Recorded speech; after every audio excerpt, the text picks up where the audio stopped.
Welcome to lecture for research methods. Be talking about the second half of the third chapter of the APA manual, which addresses two things. One, reducing the use of biased language in your writing, and then two, addressing some grammatical issues. So, start off with some general guidelines, and notice I did say reducing bias, not eliminating it. It's probably not realistic to eliminate all bias, and not because we aren't motivated to do so, but because we're just not always aware of the presence of bias in our writing. But let's talk about some guidelines that will help increase your awareness. One, describe things at the appropriate level of specificity. And this goes a long way to reducing bias, because bias often comes from using broad terms, which include stereotypes. Right? Using an overly broad term implies, or at least creates room for the inference, that all members who that term applies to are the same. Right? And then, in addition to reducing bias, using more specific language also decreases ambiguity in your writing, which is also an important goal when using APA style. Okay, but you don't want to get too specific. That's why I say an appropriate level of specificity. Right? You don't want to get down into the weeds of details unnecessarily. Differences should be mentioned only when relevant. So when you're describing participants, you might say, male and female participants, and generally that's okay.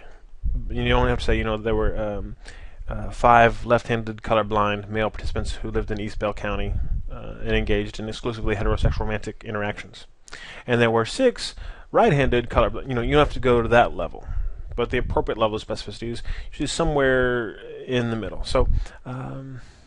Give some examples of things that are frequently used, generalizations, and then a better, more specific level. So using man or mankind to refer to both men and women. So that's sexist, and it's also too vague, it's too general. Better to use men and women. It's more specific and more accurate. Older adults. One thing we've learned is that older adults are an incredibly diverse group. So you should specify what age group you're talking about. So adults age 65 to 83, or adults age 60 to 75, whatever age group it is.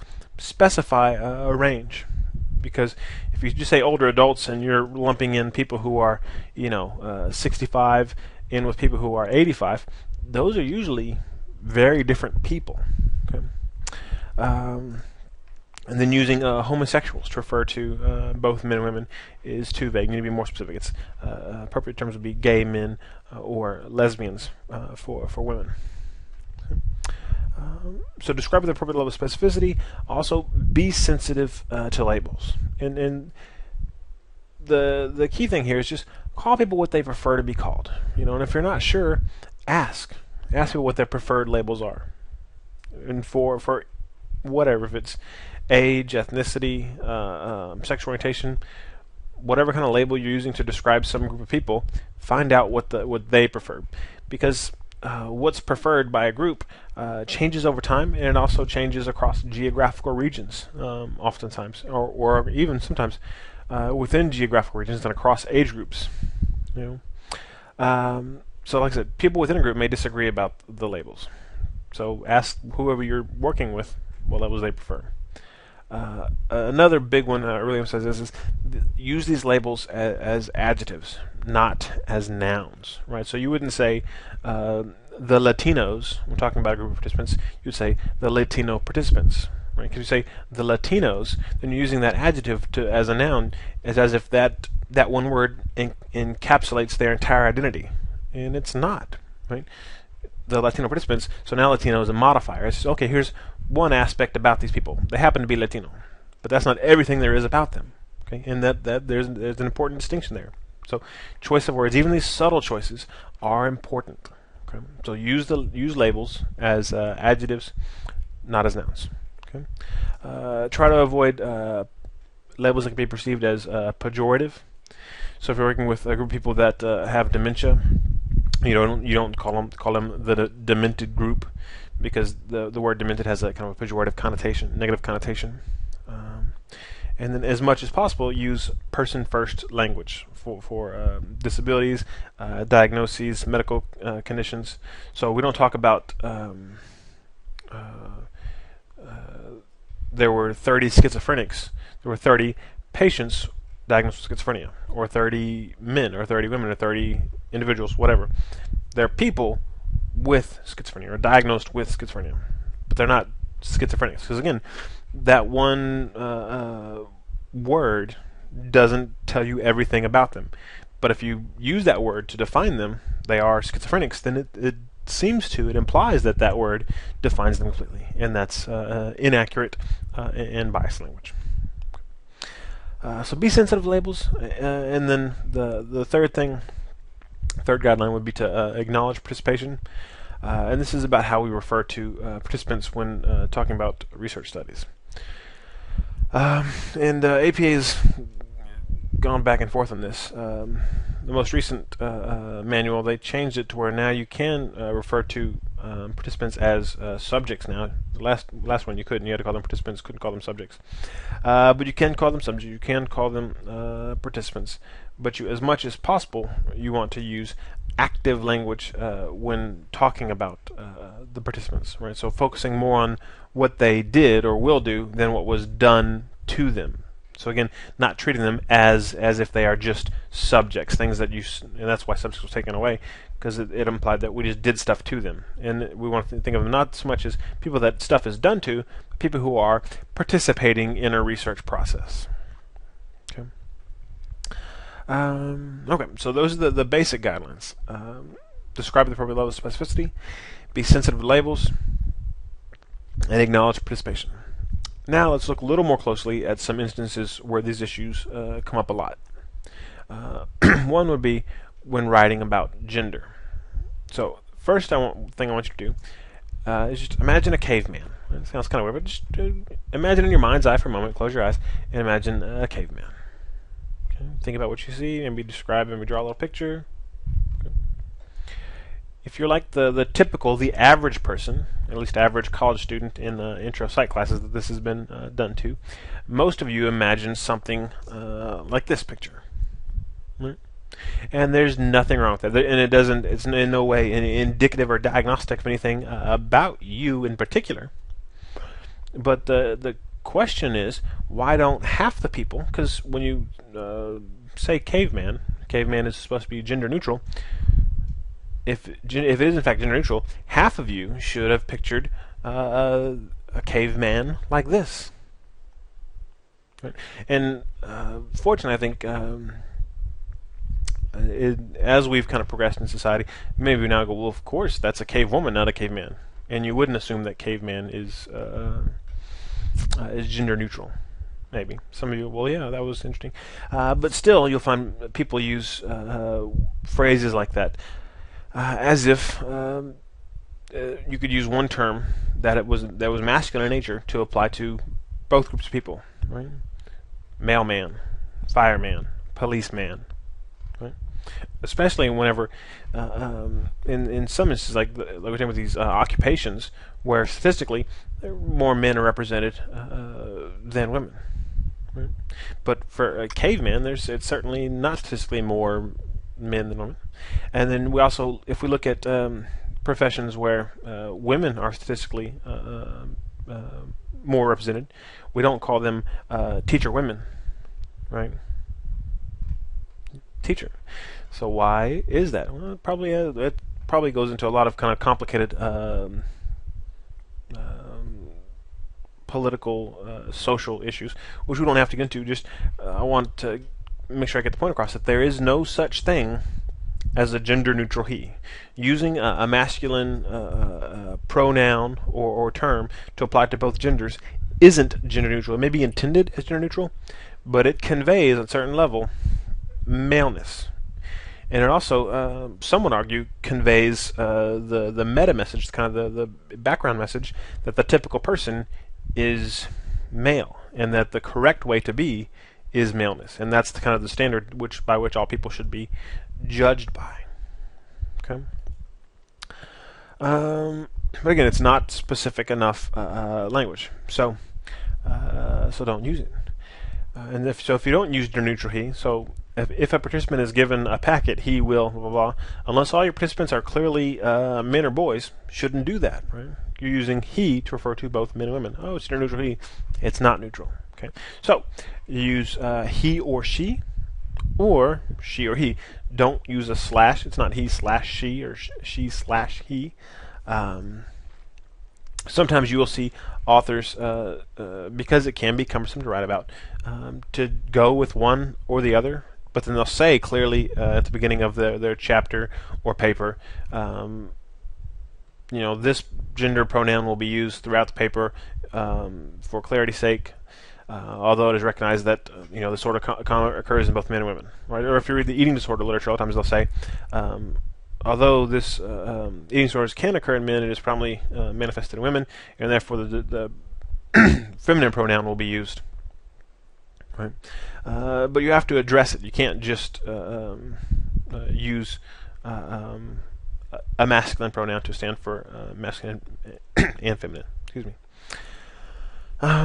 Okay, so not the he, she. So examples of what it might look like.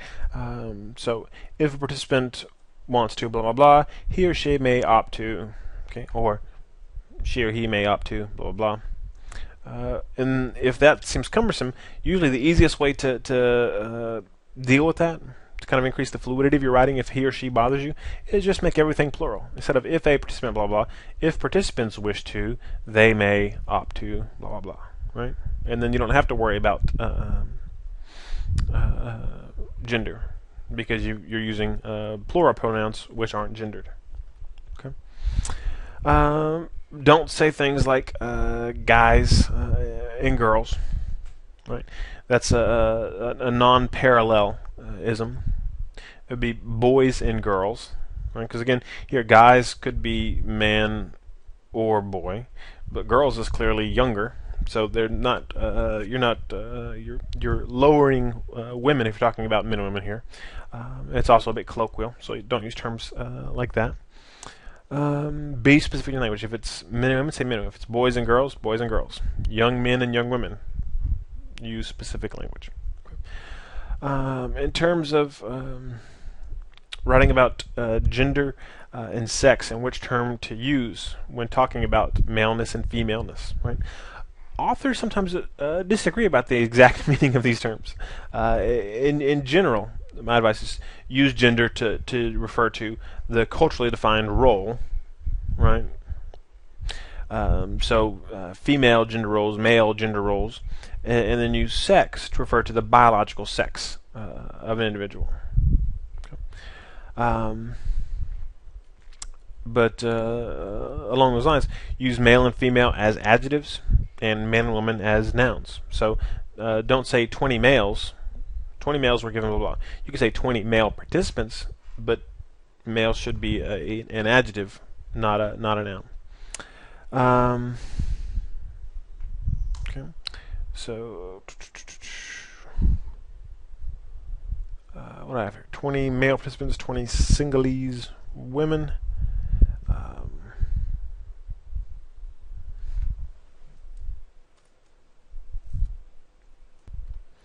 And this is to remind you, this isn't a good example of it. This is kind of the example of what not to do. Keep your comparisons parallel. So we say 20 male participants and 20 female participants, or 20 Sinhalese men and 20 Sinhalese women. Use the same terms to refer to both groups. Excuse me. Be careful of using the phrase opposite sex, because it implies, opposite is implies completely different, right? And opposite sex implies really greater differences between men and women than what is supported by research. Research suggests that men are more different from each other than they are different from women, and women are more different from each other than they are different from men. Right? So there's a lot of overlap between men and women, and then great variability within these groups that we call men and these groups that we call women. The other thing to help you distinguish between when you're the word sex, talking about biological sex versus the action. You can say the individual's biological sex and then use terms to talk about the action like sexual behavior or sexual intercourse. depending on what behaviors you're talking about. You have to, again, use specific enough language to identify what sexual behavior is referring to. As we learned from President Clinton, people disagree about the definition of what constitutes sex. Okay. Other kind of unique cases when talking about transgender individuals. There's often confusion about what terms to use. Excuse me. Whenever somebody, their biological sex and/or their sexual identity is different from what's typically experienced. So,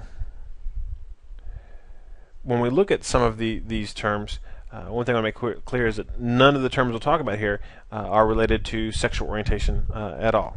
So, knowing that someone is transsexual or transvestite or intersex, transgender in any way, it doesn't tell you anything about who they're attracted to. You don't know what their sexual orientation is, right? That's a separate thing. So, what these terms mean? First, transgender itself is a broad term, generally used as an adjective, right, to refer to someone whose gender and/or sexual identity doesn't conform to typical gender norms. Okay, it includes individuals whose gender identity doesn't match the gender associated with the sexual organs they were born with. So that the idea that a man trapped in a woman's body, a woman trapped in a man's body, where their gender identity, how they see themselves, doesn't match their genitals. Okay. But it's also used now to refer to some people who are agendered or without gender, who basically disagree with the cultural constructions of gender and don't feel that they fit themselves. They don't see themselves as male or female, but somewhere in between, or they just don't see that as a relevant descriptor. So they're almost as if they're transcending gender. So, a transgender person who wishes to express him or herself as a member of the other sex than their sex at birth is a transsexual person. So, someone who is born with male sex organs but wishes to live as a woman and has a female gender identity is a transsexual. Someone who is biologically female, at least genitals are female, but has a gender identity of a man, would also be a transsexual, right? Which is different from transvestite or crossdresser. And transvestite and crossdresser normally fit in with transgender that neatly.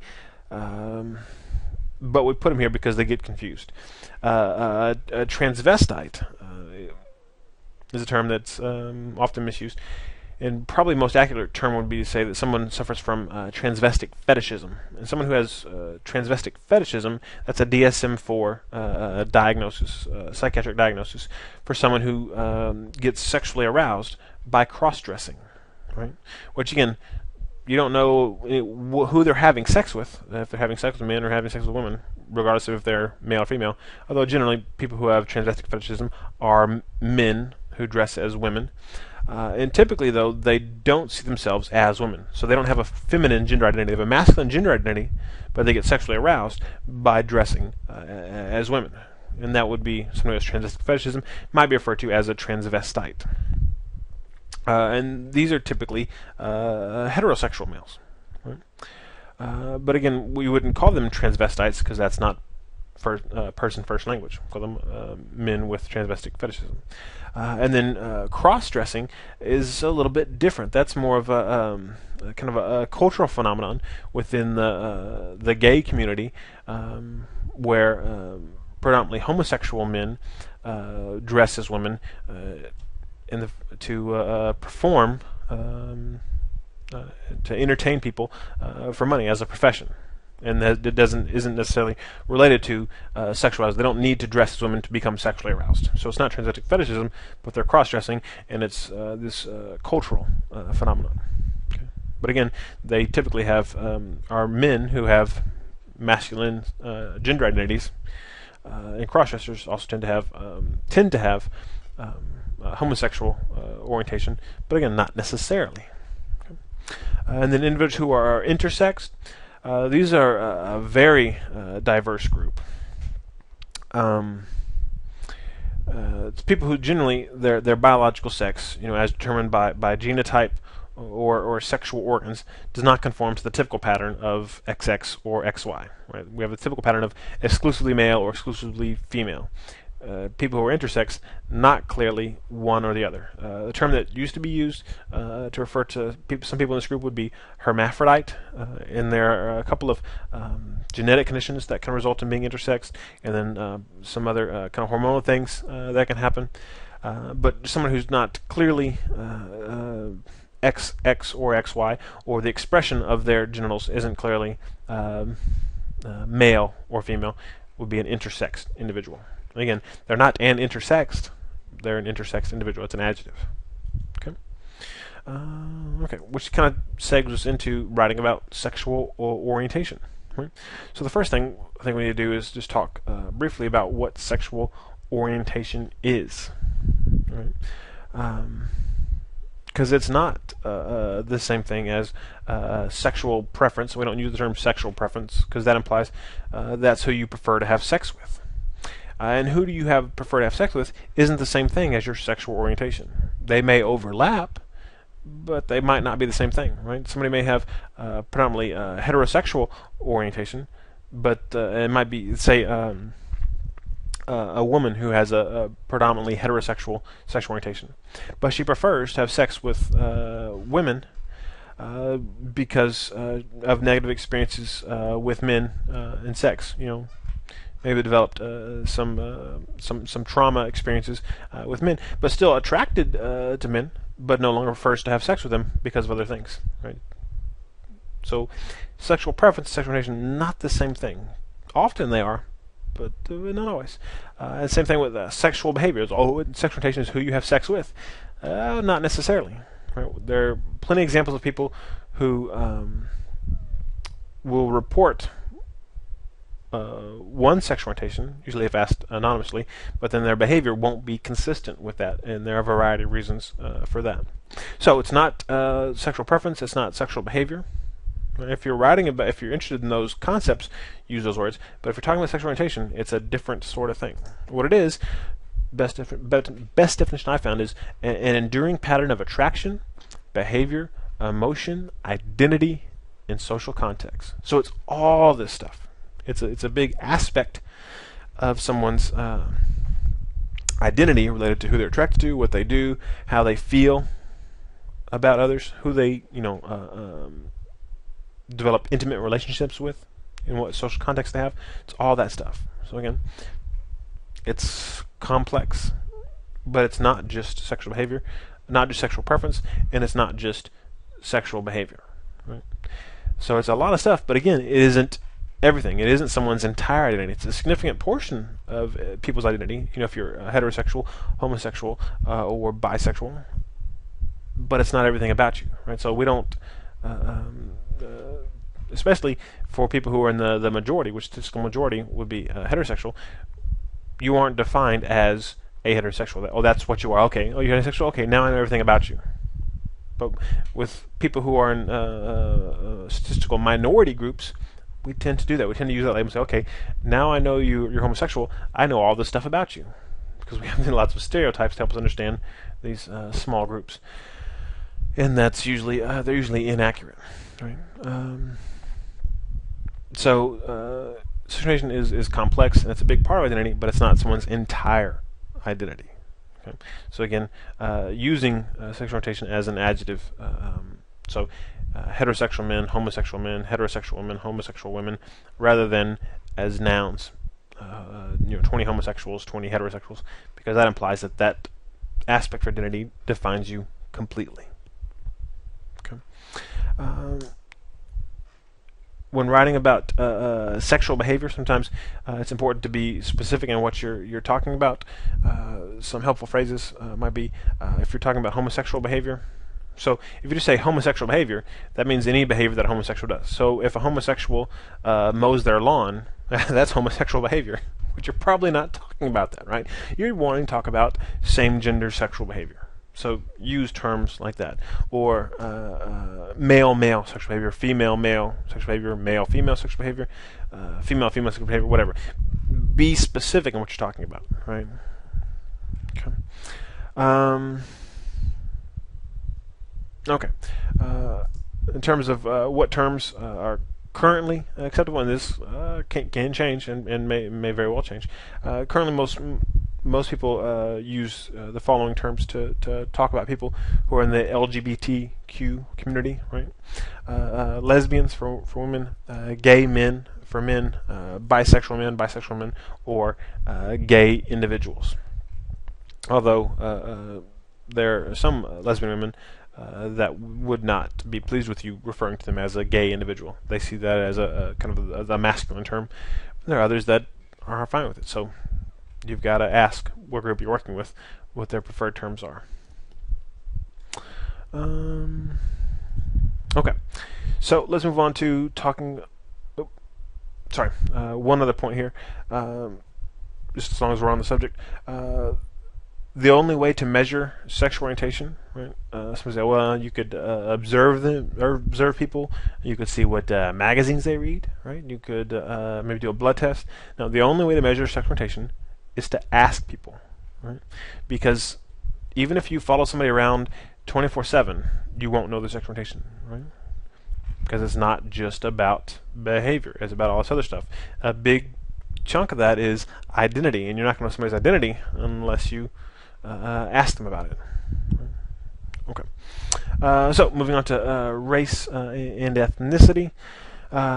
We'll start just by acknowledging that our understanding of race and ethnicity and how best to talk and write about it continues to evolve.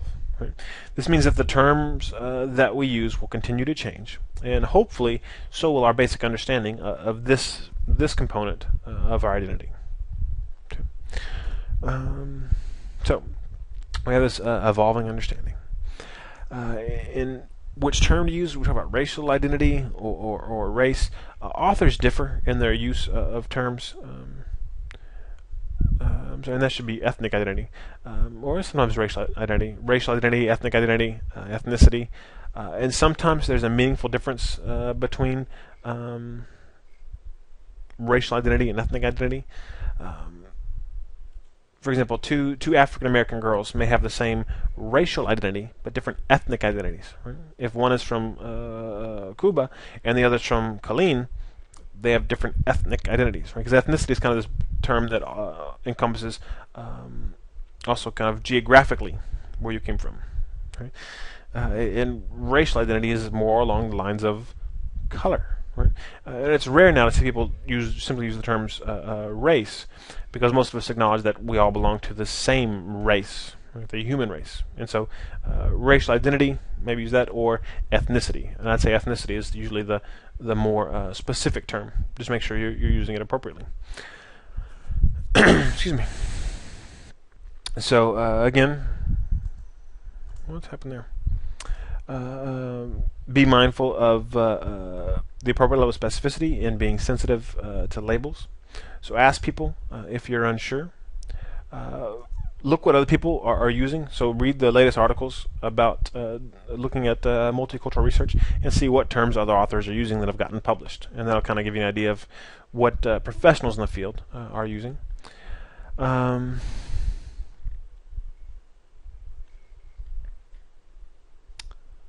Make sure, kind of what we were talking before about men and women, use parallel designations, right? So we talk about, we can't say Cuban Americans and Latino individuals, because in one we're talking about specific geography, Cuba, and the other we're talking about Latino arguably refers to anybody that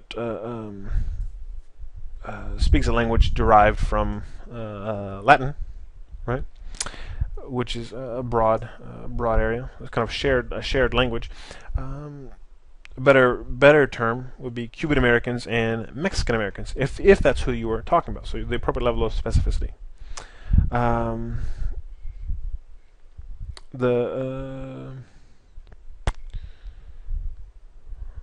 want to say here, those kind of style things. Don't hyphenate modifiers, which we APA will learn later. APA tells you to do for most things, but not when it comes to racial identity, ethnic identity. So African American doctors, not African-American doctors. I don't know the reasoning behind that, but just don't do it. And then I don't have it down, but the other thing is racial and ethnic terms are capitalized. So African American is capitalized, obviously, but so is black or white, unless you're referring to the actual color of people, which most people aren't black or white. They're more kind of a dark brown or kind of a maybe pink, freckled, whatever. They're not black and white. So if you're using those terms to refer to ethnic or racial identities, you capitalize it to indicate that you're not referring to just the color of their skin. Other terms that you may see: Hispanic participants, Latino, Chicano, white, European American, Native American, American Indian, Asian American, but not Oriental. Oriental refers to things, not people. So an Oriental rug, not an Oriental person. But just, again, the rule is whenever possible, be as specific as possible. So if you have participants who are all Korean Americans, call them Korean Americans. Don't call them Asians. Right? If all your participants are Cuban Americans, call them Cuban Americans. They're not Cubans, and you don't, that'd be incorrect. And you don't just calling them Latinos.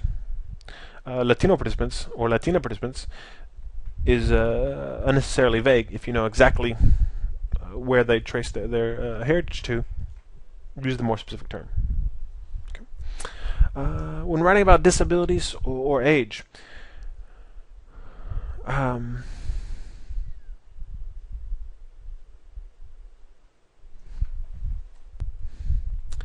I just want to point out here, I group these together for the sake of space, not for content. Not that age is associated necessarily with disability. So that's my disclaimer here. But just didn't have enough to talk about for each of these, so I put them both on the same slide. Anyway, disabilities. Like I talked before, person first language. So if somebody has any kind of chronic illness or disability, they're a person with that, not defined by that disability. You want to avoid euphemisms, right? And some people in their disagreements about this, I'll acknowledge, but using terms like handy capable, which some people say that's a more politically correct term. APA says no, that's a euphemism. Be specific about what their disability is. If it's pertinent, and then label it appropriately. Don't have these kind of cutesy words that gloss over important differences, individual differences. Okay? But you also want to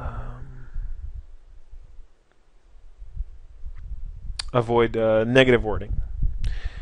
But in terms of patients or clients using those terms, you only use them if the context is right. And by context, I mean we only refer to people as patients if we're talking about them being seen in a hospital. Right? So if you're doing a study looking at a survey of individuals diagnosed with schizophrenia, and they're all you sent the surveys to their homes, they are not patients, right? They're not receiving care in a hospital. Right? And they're not clients either, not being served in a clinic. But only if they're in a hospital or some other maybe medical outpatient facility where the patient role is clearly defined, that patient, or if they're in a mental health clinic and that's where they're being recruited from, that's where you're seeing them, then they are clients. Otherwise, they are individuals. They are participants, with diagnosis. Okay. In terms of age, as we kind of one of the examples I gave before, use specific ranges whenever possible. Stay away from terms like the elderly or seniors, because again, that's unnecessarily vague, right? And gerontologists have kind of let us know that we need to break it down further because the elderly is too broad. It's kind of like referring to youth and you're talking about, a 2-year-old and a 16-year-old. Those are different kinds of people. And whatever statement you're making about youth, if it applies to one, it probably doesn't apply to the other. Okay. So a more appropriate term generally is older adults. So older adults aged blah, blah, blah, blah, blah, blah. Okay, so summing up for reducing bias, be appropriately specific, be sensitive, right? Because people are more than the sum of their labels. And again, they're not, one label doesn't sum them up. But then also think, well, if you can think, okay, I think of all the labels I can apply to this person, now I know everything about them. Even that, the sum of the labels doesn't tell you the person. There's a gestalt that's greater than that, and we have to appreciate that at a kind of intuitive level, and we have to get that across in our writing, so to not imply that we can easily define and understand people with these usually oversimplified labels. Whenever possible, ask participants what they'd like to be referred to. And the other thing, if you can't do that, read the recently published work in your area to figure out what terms people are using. Okay, moving on to some grammatical stuff. Verbs. One big thing, active voice is preferred over passive voice. So we usually see this in the method section of papers. So passive voice would be the materials will be reviewed by the participants. Right? Active voice, participants will review. So, and this is also talking about what participants will do rather than what will be done to them. Okay. So active voice as much as possible. Use the appropriate tense, which often depends on if you're writing about a finished study versus proposal, and then also depends on what section of a manuscript you're working on. But one thing that's whatever you're doing, when you're talking about reporting results about somebody that you read, it's Smith and Jones reported, not Smith and Jones report. They don't report every day. They reported it in 2004 when they wrote the paper. Right? Participants completed the questionnaire. Right? So if it's a study that has already been conducted, then they've done that in the past. And you use past tense. If you're doing a proposal, obviously it would be future tense. Participants will complete the questionnaire. Okay. The other thing, subject-verb agreement. This is a big one. And primarily it's about agreement in number. And you always have to look up those intervening phrases that confuse you. So an example here, a family that experiences traumatic loss, regardless of how many individuals comprise that family, blank at risk for experiencing symptoms of depression. You have to figure out, is it is or is it are? And what I always did was cut out all the intervening stuff. Find the subject, find the verb, put them together. So it's a family, and then some intervening phrase. A family is at risk, a family are at risk. Well, it's a family is at risk, right? And the a is a big signal that the noun following that a is going to be a singular noun. So I have to use a singular verb to match it. And it can be confusing because that intervening phrase has that regardless of how many individuals. But we're not talking about individuals are at risk. We're talking about the family. The family is the subject of a sentence, and the subject and the verb have to go together. Right? The other one people trip up on when you have talking about authors and you're abbreviating the other author's name. So Smith et al. 2009. Is it suggest or suggests? Because if it were just Smith, it would be Smith suggests. Right? But it's Smith et al. So it's Smith and da da da da. So it's plural. So Smith et al. Suggest. Okay. And then the other one, kind of general area that people trip on, is the use of the word data. Data is a plural word. Right? So it's not the data indicates. It's the data indicate. Right? So make sure subject and verb agree. Pronouns, a lot of it's about agreement as well. Agreement in number. So here we have an example. If soldiers qualify for the study, he or she will. Well, no, because he or she is singular. Soldiers is plural, so that's no good. If a soldier qualifies for the study, they will. Sometimes people will do that. They'll use the they because they don't want to use he or she. But they is plural. A soldier is singular. It doesn't match. You can't use that plural pronoun to stand for a soldier. Okay. You might also see if soldiers qualify for the study, they will. Okay, now we've got a plural thing that we're referring to, right? The plural noun soldiers, and the pronoun is plural as well. And if you want to do singular, it's if a soldier qualifies for the study, he or she will blah blah blah. Right? So, as you probably guess, in addition to agreeing in number, you also want to agree in gender, remembering that there's no such thing as a gender-neutral he. And one thing I think you always have to look out for when you're talking about, usually in the introduction section, you're talking about some study that was conducted by somebody, Clark, 1986, and you say Clark felt that blah blah. He further stated, make sure that Clark is a man before you say he. And with the wonderful World Wide Web, it's not that hard to find. Google this person's name and what university they were affiliated with when they wrote the paper, which is always listed there. And you can probably find a picture of them and figure out if it's a man or woman. And if you can't figure out if it's a man or woman, then reword the sentence so that you don't have to use a gendered pronoun. Okay. But if you're talking about a man, use a masculine pronoun. If you're talking about a woman, use a feminine pronoun. Okay. The other thing, make sure that the referent is clear, so that the pronoun, who the pronoun is referring to, or what the pronoun is referring to, is obvious to the reader. So here's a sentence where it's not. If a man hits another man, he will know the he is referring to the first man or the second man. Not clear. Right? So reword the sentence to where it is clear.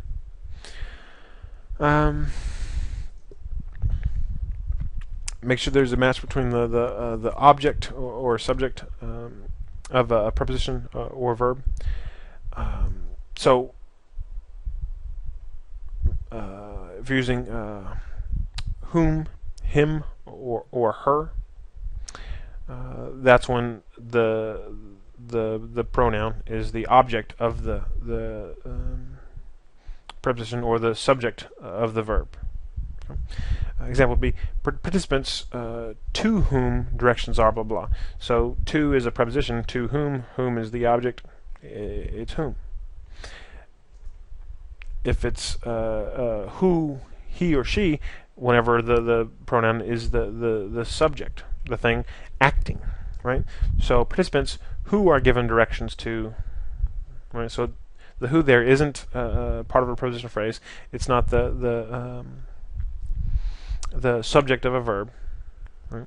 So then you use who. So make sure you use those appropriately. Relative pronouns, which are pronouns that link subordinate clauses to nouns, can be a little tricky. Things like who versus that. Basically, we use who for humans and that for non-humans. So soldiers who completed the blah blah, and then reactions that are typically observed, right? Because reactions may be made by humans, but they're not human. They're things, right? Which is non-human, so it would be that. So not soldiers that, soldiers who.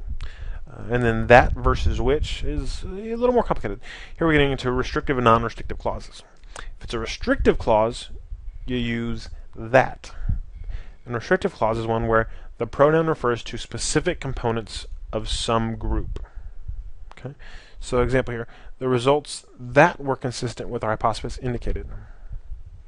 And when I use that, it suggests that some of the results were consistent with hypothesis, and I'm talking about specifically those, right? So specific components of some group of results.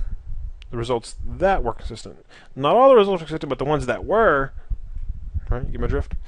Whereas if I use a non-restrictive clause, now the pronoun refers to all components of a group. So if I say the results, which were consistent with our hypothesis, now this implies that all the results were consistent with the hypothesis. Okay, so very different meanings. So be careful which one you're using. Make sure you're using the right one. Restrictive and non-restrictive clauses. Modifiers and adverbs. A common problem that I see is misplaced modifiers. When an adjective or an adverb used as a modifier is in the wrong place, right? And a modifier can be a single word or a phrase, but it's got to clearly refer to the word that it's meant to modify. And a misplaced modifier happens when typically placing a modifier isn't placed close enough to the word that it modifies. So an example here would be, men who travel frequently may be more likely to commit infidelity. So is it men who travel frequently may be more likely to commit infidelity, or is it men who travel frequently may be more likely? Right? It's ambiguous what it means. So you need to rearrange the sentence to make it clear what it is you're saying. Another problem would be dangling modifiers. This is when the modifier has no referent in the sentence, which again is less likely to happen if you're using the active voice. So here's one. After reviewing the latest research, the difference between the two disorders is still unclear. Okay. Who reviewed the research? There's no reference. There's no subject in the sentence.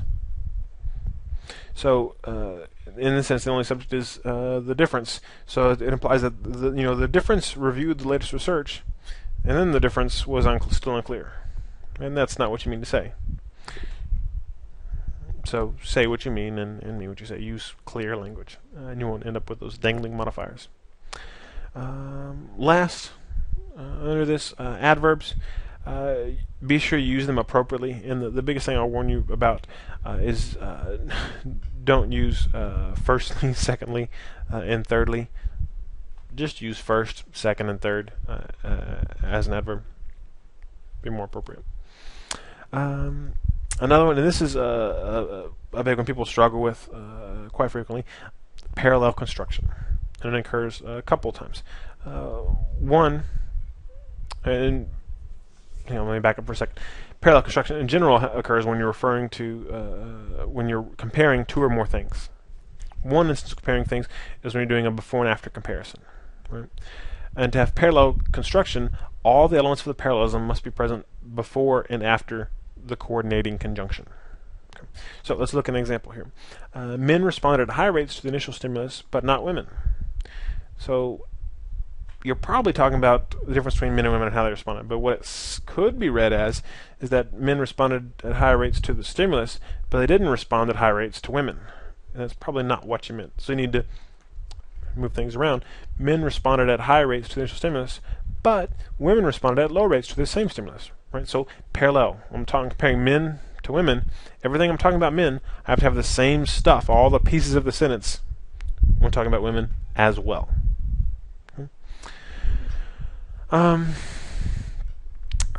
Placement of coordinating conjunction used in pairs. Put the first conjunction immediately before the first part of the parallelism, and then the second conjunction before the second part. So, example of something not quite right here. Participants were asked to indicate both their preference for method of instruction and the reward. So I've got a both and I've got an and there. Right? And it's not clear what I'm saying. Am I saying that participants were asked to indicate both their preference for method of instruction and their preference for reward, or they're supposed to indicate their preference for method of instruction and they're supposed to indicate their reward? What is it I'm saying? So better to say participants were asked to indicate both their preference for method of instruction and their preference for their reward. Right? So I've got to have that preference in both places to be parallel. And then the other time we look for parallelism is when you have a series, right, which again is three or more things in a sentence. So here's an example of something that's not parallel. Children were asked to read a brief passage, answer 5 questions, and drew a picture of a house. Right? What's not parallel about that?